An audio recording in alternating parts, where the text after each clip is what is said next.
नमस्कार, स्वराज एक्सप्रेस देख रहे हैं आप। मैं हूं आपके साथ ऋतिका शर्मा। आइए इस बुलेटिन की शुरुआत करते हैं हेडलाइंस के साथ।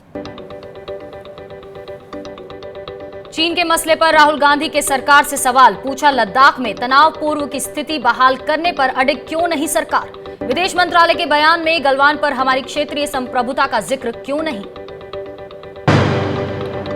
सीबीएसई के छात्रों को बड़ी राहत, 2020-21 सत्र के लिए 9वीं से 12वीं तक के पाठ्यक्रम में 30% तक कटौती। लॉकडाउन के दौरान स्कूलों के बंद होने की वजह से फैसला। कांग्रेस महासचिव प्रियंका गांधी का योगी सरकार पर हमला, ट्वीट करके कहा, पिछले 3 साल में यूपी में हुई सबसे ज्यादा हत्याएं। 2016 से 2018 के दौरान बच्चों के खिलाफ अपराध 24% बढ़े। वहीं गैंगस्टर विकास दुबे को पकड़ने के लिए करीबियों पर शिकंजा, कानपुर में एसटीएफ ने जय वाजपेयी के ठिकानों को खंगाला। 15 करीबी हिस्ट्री शीटर्स की लिस्ट भी जारी की। और कोरोना के बढ़ते कहर के बीच सरकार का हैरान करने वाला फैसला, फेस मास्क और हैंड सैनिटाइजर को आवश्यक वस्तु अधिनियम से किया बाहर।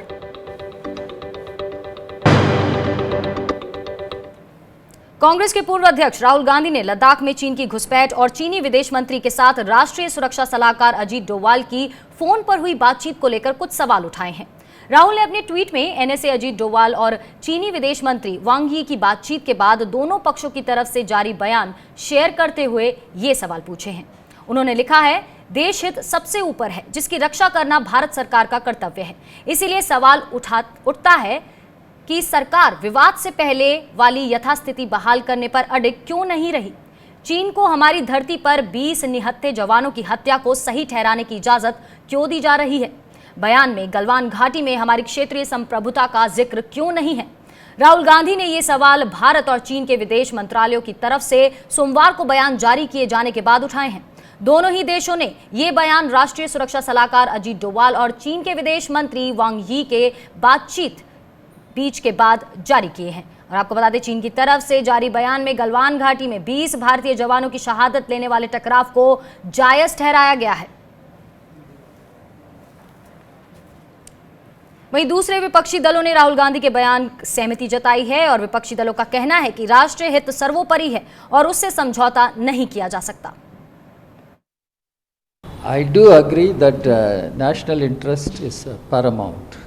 At the same time, the present stand-up between India and China is not an issue between BJP and Congress. It should not be blown up as an issue between BJP and Congress or Congress and BJP. It is paramount concern for all the political parties, paramount concern for the entire country and people. जवाब तो देना ही चाहिए। हम भी तो देशवासी हैं, हमें भी दर्द है जो देश के अंदर कोई घुस के आता है। तो मैं ये जानना चाहता हूँ कि स्टेटस को एंटी कब तक होगा। नंबर 2, मैं ये जानना चाहता हूँ कि क्या चाइना ने बातचीत के दौरान 20 जवानों की जो हत्या हुई उसको जस्टिफाई करने की कोशिश की क्या।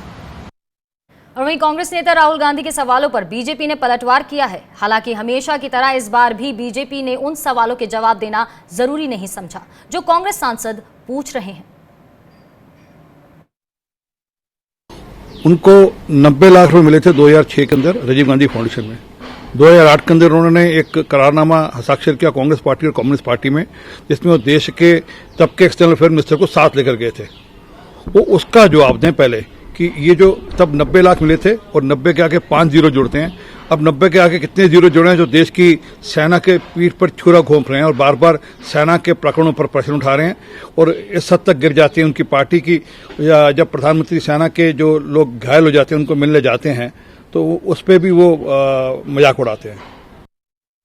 चीन के विदेश मंत्रालय की तरफ से जारी बयान में कहा गया है कि भारत और चीन के बीच गलवान घाटी में जो कुछ हुआ है उसमें कौन सही है और कौन गलत, ये पूरी तरह साफ है। चीन अपनी संप्रभुता की मजबूती से रक्षा करना जारी रखेगा। साथ ही चीन इलाके में शांति बहाली भी चाहता है। हमें उम्मीद है कि भारत चीन के साथ मिलकर इस दिशा में काम करेगा ताकि आपसी सहयोग से दोनों देश अपने मतभेदों को और आगे ना बढ़ाएं और मामले को जटिल ना बनाते हुए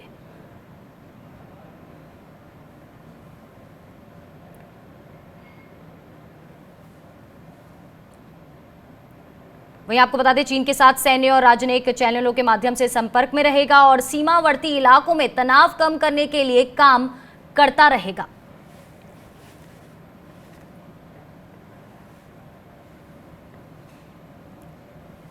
वहीं भारत के 59 चाइनीज ऐप्स बैन करने के बाद अब अमेरिका और ऑस्ट्रेलिया भी टिकटॉक समेत कई ऐप्स को राष्ट्रीय सुरक्षा का हवाला देकर बैन करने की तैयारी में है।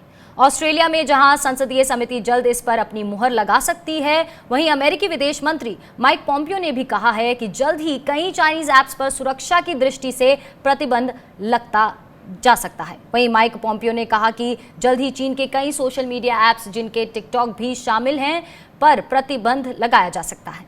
फॉक्स न्यूज से बातचीत में उन्होंने कहा कि हम इस पर गंभीरता से विचार कर रहे हैं और जल्द ही बड़ा फैसला लिया जा सकता है। और वहीं चीनी ऐप कंपनी टिकटॉक ने भी हांगकांग में लागू चीन के नए कानून का विरोध किया है। टिकटॉक ने राष्ट्रीय सुरक्षा कानून पर सवाल उठाते हुए कहा कि वो हांगकांग में अपनी सेवाएं फिलहाल बंद करने जा रहा है। आपको पिछले हफ्ते हांगकांग में ये विवादास्पद कानून लागू किया गया था, ये बता दें, और जिसके बाद फेसबुक, व्हाट्सएप और टेलीग्राम ने पहले ही अपनी सेवाएं बंद कर दी थी। हांगकांग में इस राष्ट्रीय सुरक्षा कानून के तहत पुलिस को व्यापक अधिकार प्राप्त है, जिसके तहत उन्हें बिना वारंट के तलाशी लेने, संदिग्धों को शहर छोड़ने से रोकने और संचार बाधित करने समेत तमाम अन्य कार्रवाई करने की अनुमति होगी।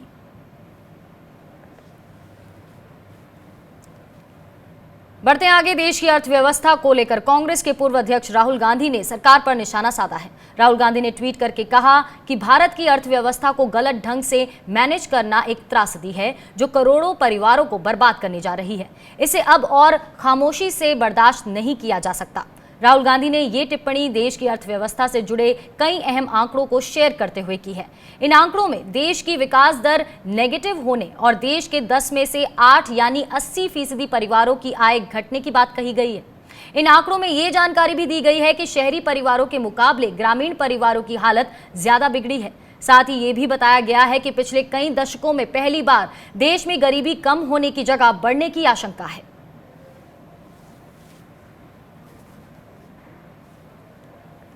वहीं कोरोना संक्रमण की वजह से कई शहरों में लॉकडाउन की वजह से शहरी बेरोजगारी बढ़ी है।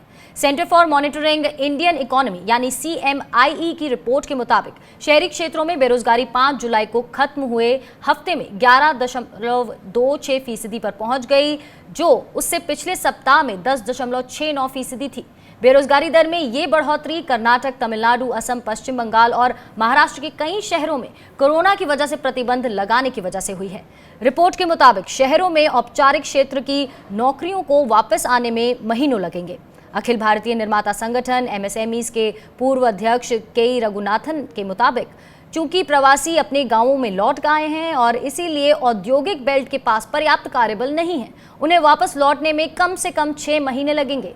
वहीं XLRI जमशेदपुर के प्रोफेसर KR श्याम सुंदर ने कहा कि कई क्षेत्रों में लोगों के लिए आय में कमी और नौकरी के नुकसान ने बहुत सारे दर्द पैदा किए हैं। श्याम सुंदर ने कहा कि आय में गिरावट ने वेतनभोगी वर्ग को संघर्षरत छोड़ दिया है, जिसका अर्थव्यवस्था पर अल्पकालिक और दीर्घकालिक दोनों प्रभाव पड़ेगा। अप्रैल में 17.7 मिलियन वेतनभोगी नौकरियां खो दी गई हैं। ये नुकसान मई में बढ़कर 17.8 मिलियन हो गया है। जून में 3.9 मिलियन वेतनभोगी नौकरियों की वसूली हुई थी और ये नौकरियों में सबसे कम वृद्धि है। CMIE के आंकड़ों से पता चलता है कि ग्रामीण और समग्र रोजगारहीनता दर लगातार दूसरे सप्ताह तक मामूली रूप से बढ़ी है। और वहीं प्रवासी मजदूरों के सामने एक बार फिर बेरोजगारी की स्थिति है, क्योंकि केंद्र सरकार द्वारा चलाए जा रहे मनरेगा के तहत 1,40,000 मजदूरों को 100 दिनों का काम पूरा हो गया है, जबकि 7 लाख मजदूरों का 80 दिन का काम खत्म हो गया है, जिसके बाद अब उनके सामने फिर से रोजगार की समस्या खड़ी हो गई है। आपको बता दें कि मनरेगा के तहत साल में 100 दिन के ही रोजगार दिए जाते हैं और ऐसे में अब पूरे साल क्या करेंगे मजदूर, जबकि अभी मौजूदा साल खत्म होने में करीब 9 महीने बाकी हैं। यहाँ पर यह भी बता दें कि मनरेगा के तहत काम करने वालों को रोजाना 200 रुपए प्रतिदिन मजदूरी मिलता है, जिसे बढ़ाने की मांग भी लगातार हो रही है। लॉकडाउन की वजह से बेरोजगार हुए मजदूरों को रोजगार देने के लिए केंद्र सरकार ने राहत पैकेज का ऐलान किया था, जिसमें उन्हें मनरेगा के तहत रोजगार देने की बात कही गई थी। बढ़ते हैं आगे। कोरोना संक्रमण के बढ़ते खतरे को देखते हुए पूरे देश में स्कूल बंद हैं। स्कूल बच्चों को ऑनलाइन माध्यम से पढ़ा लिखा रहे हैं। बदले हुए माहौल को देखते हुए सरकार ने सीबीएसई के सिलेबस को 30% तक घटाने का निर्णय लिया है। छात्रों को बड़ी राहत देते हुए सीबीएसई ने 9वीं से 12वीं तक का सिलेबस कम किया है और इस बारे में मानव संसाधन विकास मंत्री डॉक्टर रमेश पोखरियाल निशंक ने ट्वीट करके कहा कि लर्निंग अचीवमेंट के महत्व को ध्यान में रखते हुए और मुख्य अवधारणाओं को बरकरार रखते हुए सिलेबस को 30% तक तर्कसंगत बनाने का निर्णय लिया गया है। आपको बता दें कि मानव संसाधन मंत्री ने इस मामले में शिक्षाविदों से सुझाव मांगे थे और अब सीबीएसई कक्षा 9वीं से 12वीं के छात्रों पर पाठ्यक्रम भार को कम करने के लिए संशोधन किया जा रहा है। वहीं सरकार ने आम लोगों को झटका देते हुए मास्क और सैनिटाइजर्स को आवश्यक वस्तु अधिनियम से हटा दिया है।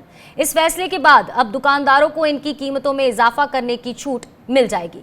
बता दें कि सरकार की ओर से कोरोना वायरस के बढ़ते मामलों के बीच मास्क और सैनिटाइजर्स की संभावित कालाबाजारी को रोकने के लिए इन्हें जरूरी उत्पादों की श्रेणी में रखा गया था और इसकी जानकारी खुद केंद्रीय खाद्य और उपभोक्ता मंत्री रामविलास पासवान ने ट्वीट करके दी थी। इतना ही नहीं, सरकार ने यह भी ऐलान किया था कि वस्तु अधिनियम का उल्लंघन करने वालों को 7 साल कारावास की सजा भुगतनी पड़ेगी। साथ ही उन्हें जुर्माना भी देना पड़ सकता है। सरकार ने पहले नियम को इसीलिए ही बदला था क्योंकि बाजार में इसकी कालाबाजारी शुरू हो गई थी। कीमतें आसमान छू रही थी।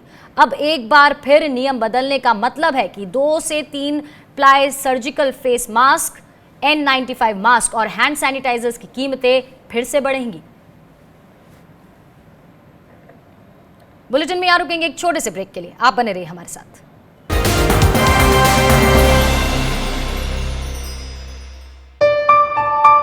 चलो इतिहास के कुछ पन्ने पलटते हैं।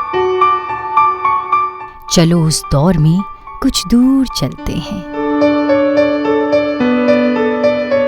हो बात ग्वालियर की या हो कहानी मुमताज की, बेगम नवाब की झलकियां या हो बात काले ताज की, हर तरफ पसरा यहाँ इतिहास है। यूं ही नहीं कहते सभी, मध्य प्रदेश तो कुछ खास है। वक्त के निशान।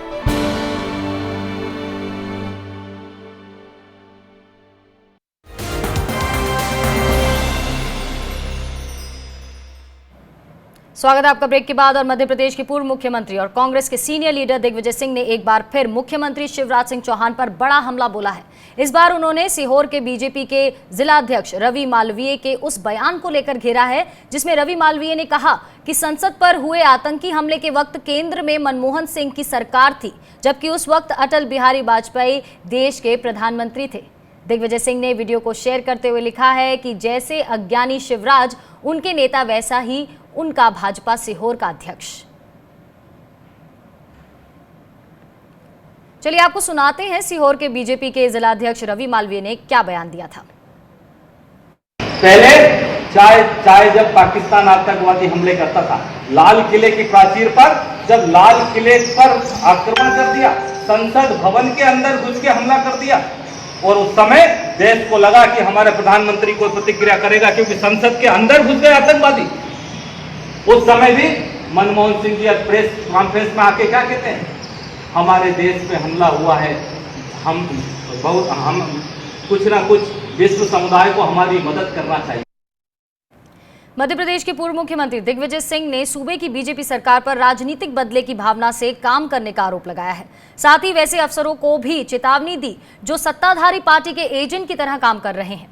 उन्होंने कहा, उपचुनाव के बाद जब कांग्रेस की सरकार बनेगी तो ऐसे अफसरों को बख्शा नहीं जाएगा।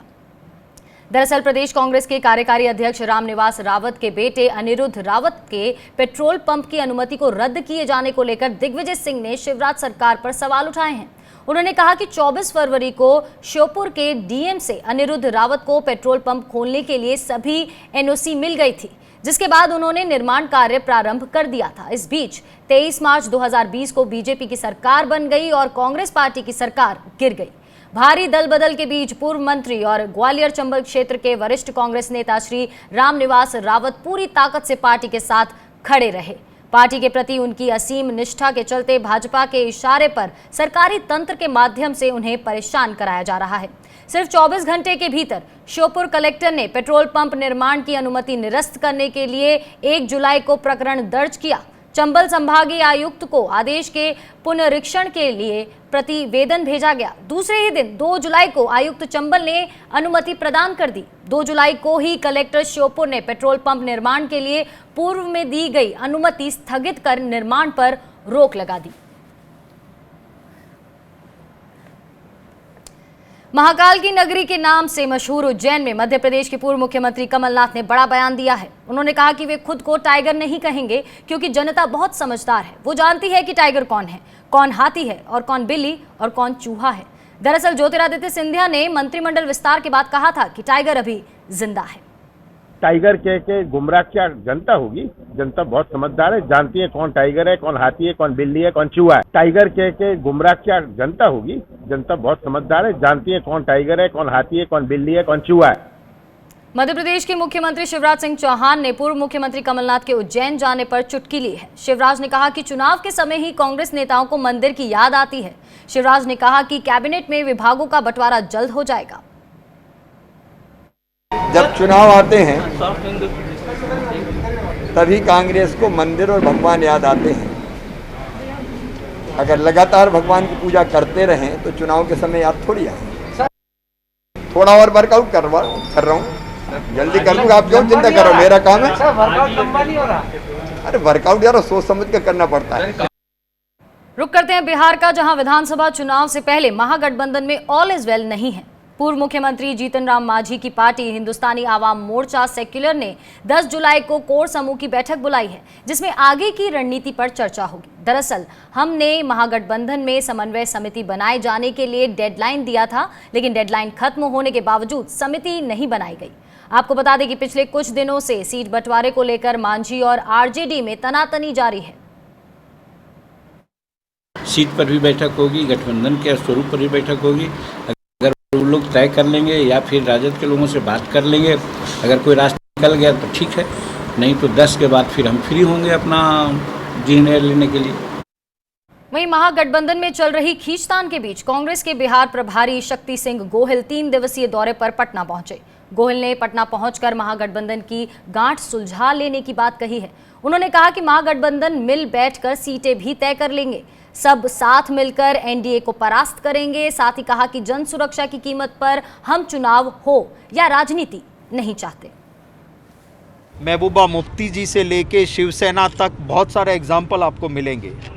जिस दिन उनको ज़रूरत ख़त्म होगी, वो चिराग पासवान जी हो या नीतीश कुमार जी हो, भाजपा उसका पांव नहीं राजनीतिक गला काटेगी, क्योंकि यही भाजपा का इतिहास रहा है।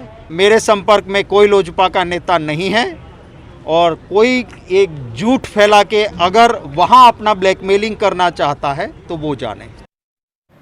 तो बिहार में 4 महीने बाद विधानसभा चुनाव होने हैं, लेकिन उसकी तपिश अब से ही शुरू हो गई है। बिहार की सत्ताधारी एनडीए में भी सब कुछ ठीक नहीं चल रहा है। पिछले कुछ दिनों से जेडीयू और एलजेपी में तनातनी जारी है, तो वहीं बीजेपी टुकुर टुकुर देख रही है, क्योंकि इसके पीछे पूरा खेल सीट बंटवारे को लेकर है। बिहार में विधान परिषद की 12 सीटों पर नामांकित कोटा से भरा जाना है और इन सीटों पर जेडीयू अपना दावा जता रही है और एलजेपी को इस कोटे से एक भी नहीं देने के मूड में है। दरअसल इसकी शुरुआत एलजेपी के राष्ट्रीय अध्यक्ष चिराग पासवान के उस बयान से हुई जब उन्होंने कानून व्यवस्था को लेकर नीतीश सरकार पर निशाना साधा था। साथ ही बिहार में राशन बांटने में हो रही देरी के लिए नीतीश सरकार पर निशाना साधा गया था उनकी तरफ से, और बताया जा रहा है कि उसके बाद से ही जेडीयू और एलजेपी में तल्खी बढ़ गई है। इसकी वानगी 2 दिन पहले भी देखने को मिली, जब केंद्रीय मंत्री रामविलास पासवान के जन्मदिन के मौके पर मुख्यमंत्री नीतीश कुमार ने रात करीब 9:30 बजे ट्विटर के जरिए बधाई दी, जिसका मतलब आसानी से समझा जा सकता है, यानी बिहार में विधानसभा चुनाव से पहले एनडीए में घमासान देखने को मिल सकता है।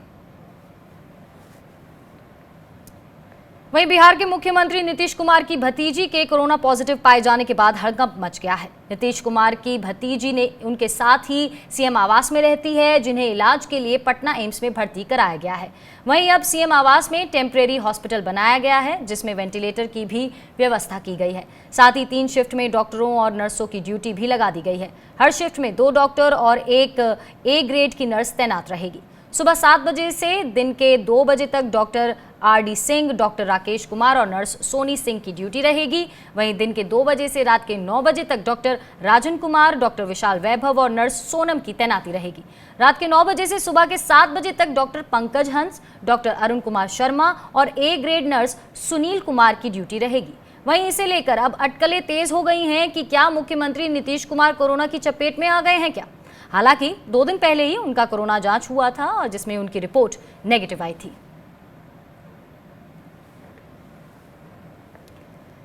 वहीं मुख्यमंत्री आवास में अस्थायी वेंटिलेटर युक्त हॉस्पिटल बनाने को लेकर आरजेडी नेता तेजस्वी यादव ने नीतीश सरकार पर निशाना साधा है। तेजस्वी यादव ने कहा कि मुख्यमंत्री की कोरोना रिपोर्ट 2 घंटे में आ जाती है, जबकि आम लोगों की रिपोर्ट आने में 5 से 7 दिन लगते हैं। मुख्यमंत्री आवास पर वेंटिलेटर युक्त अस्पताल बनाया गया है, जबकि आम लोग इलाज के अभाव में मर रहे हैं। अब मुख्यमंत्री पे खुद पे बात आई है, तब जो है वो सुविधा 6 डॉक्टर्स, 3 नर्सेज, 1 वेंटिलेटर जो है वो सीएम हाउस में लगाने की बात की गई है, लगाया जा रहा है। लेकिन आम नागरिकों के लिए, गरीबों के लिए इन्होंने क्या किया। हम लगातार कहते रहे हैं कि आपदा में बड़े पैमाने पर जो है घोटाला हुआ है।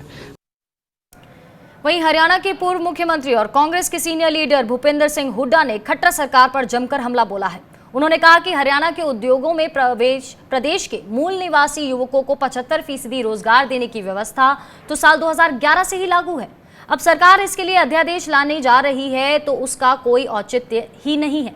साथ ही उन्होंने मुख्यमंत्री मनोहर लाल खट्टर को चुनौती दी कि अगर वो बड़ौदा से चुनाव लड़ते हैं तो वे खुद उनके मुकाबले में उतरेंगे। साथ ही उन्होंने चावल घोटाले से लेकर शराब घोटाले जैसी नाकामियों को गिनाया। अब 1 लाख से ज्यादा नौकरियां आज भी खाली है। 31,000 तो नौकरियां जेबीटी टीचर की खाली है आपके अखबार में। अब कभी कहते हैं नॉर्म्स कम होंगे, सरप्लस हो जाएंगे, ज्यादा हो जाएंगे, इतनी खाली है जगह।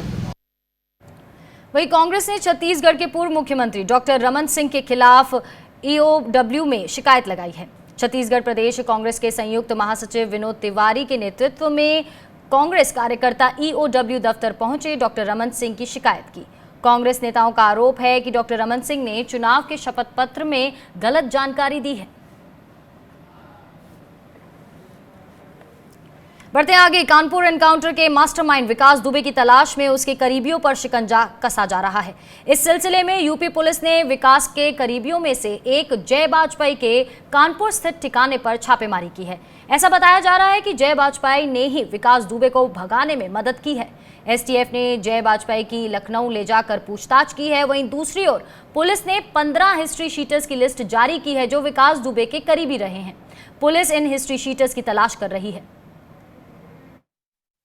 जो विकास दुबे और उनके साथियों पे सर्वप्रथम जिला स्तर से इनाम की घोषणा की, फिर रेंज स्तर से घोषणा हुई, फिर जोन स्तर से हुई और 6 तारीख को पुलिस महानिदेशक स्तर से विकास दुबे पे 2.5 लाख रुपए की घोषणा की गई। और वहीं उत्तर प्रदेश में बड़े अपराध को लेकर कांग्रेस महासचिव प्रियंका गांधी ने एक बार फिर निशाना साधा है। प्रियंका गांधी ने ट्वीट करके कहा कि देश में हत्याओं के आंकड़े देखें तो यूपी पिछले 3 सालों से लगातार टॉप पर रहा है। हर दिन औसतन 12 हत्या के मामले आते हैं। 2016 से 2018 के बीच में बच्चों पर होने वाले अपराध यूपी में 24% बढ़ गए हैं। यूपी के गृह विभाग और सीएम ने इन आंकड़ों पर पर्दा डालने के अलावा किया ही क्या है। आज उसका नतीजा है कि यूपी में अपराधी बेलगाम हैं, उनको सत्ता का संरक्षण है, कानून व्यवस्था उनके सामने नतमस्तक है। कीमत हमारे कर्तव्यनिष्ठ अधिकारी व जवान चुका रहे हैं। चलिए यहां रुकेंगे एक छोटे से ब्रेक के लिए और लौटेंगे कुछ और अहम खबरों के साथ।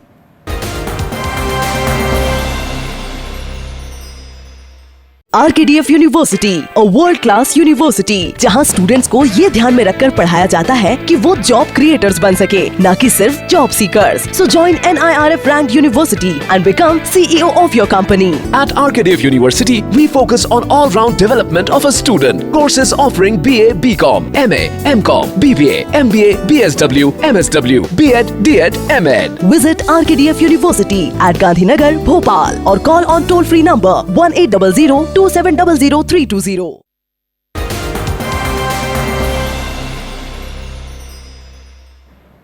स्वागत है आपका ब्रेक के बाद। और कांग्रेस पार्टी के वरिष्ठ नेता अहमद पटेल से केंद्रीय जांच एजेंसी ईडी की टीम फिर पूछताछ करेगी। ईडी अहमद पटेल से गुरुवार यानी 9 जुलाई से सवाल जवाब करेगी और स्टर्लिंग बायोटेक और आरोपी संदेसरा परिवार से जुड़े लोगों के साथ संबंधों के मामले में ये पूछताछ होगी। आपको बता दें, इसके अलावा मनी लॉन्ड्रिंग और हवाला मामले में एक बार फिर पूछताछ होगी और इससे पहले ईडी 3 बार इसी मामले में पूछताछ कर चुकी है और इस सिलसिले में जल्द ही ईडी औपचारिक नोटिस जारी करेगी। बढ़ते हैं आगे। सेना में महिला अफसरों को स्थायी कमीशन देने के मामले में सुप्रीम कोर्ट ने केंद्र सरकार को थोड़ी राहत दी है। सुप्रीम कोर्ट ने फैसले का पालन करने के लिए केंद्र सरकार को 1 महीने का समय और दिया है। सुप्रीम कोर्ट ने कहा कि केंद्र सरकार को कोर्ट के फैसले का पूरी तरह से पालन करना होगा। सुप्रीम कोर्ट में सुनवाई के दौरान केंद्र सरकार ने कहा कि इस फैसले को लेकर ऑफिस ऑर्डर कभी भी आ सकता है। केंद्र सरकार ने कोरोना को देखते हुए सुप्रीम कोर्ट से समय मांगा था। केंद्र सरकार के समय मांगने पर सुप्रीम कोर्ट ने महिला अफसरों की ओर से पेश मीनाक्षी लेखी से पूछा कि क्या सरकार को और वक्त नहीं देना चाहिए। इस पर मीनाक्षी लेखी ने कहा कि सरकार को समय दिया जा सकता है, लेकिन सारी प्रक्रिया कोर्ट की निगरानी में पूरी की जाए।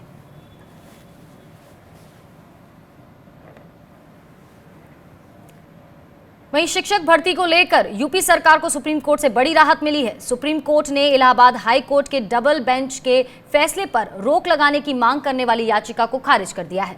गलत प्रश्नों के विवाद को लेकर ऋषभ मिश्रा ने याचिका दाखिल की थी। दरअसल इलाहाबाद हाई कोर्ट की सिंगल बेंच ने सरकार द्वारा 8 मई 2020 को घोषित परीक्षा परिणाम पर सवालिया निशान लगाते हुए कहा, कुछ प्रश्नों एवं उत्तर कुंजी पर भ्रम की स्थिति पाते हुए पूरी चयन प्रक्रिया पर रोक लगाते हुए प्रश्न पत्र को जांचने के लिए यूजीसी पैनल को भेजने के लिए कहा था, जिसके खिलाफ सरकार ने हाई कोर्ट के डिवीजन बेंच में चुनौती दी थी और जिस पर डिवीजन बेंच ने सिंगल बेंच के आदेश पर रोक लगा दी थी।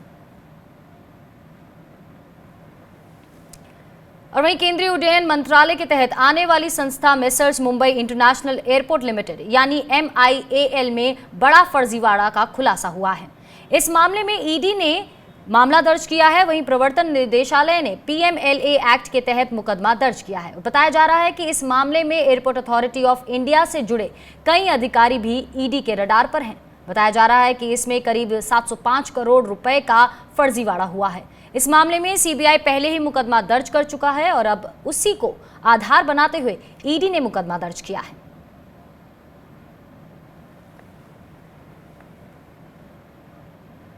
चलिए, इसी के साथ इस बुलेटिन में इतना ही। आप बने रहिए स्वराज एक्सप्रेस के साथ। नमस्कार।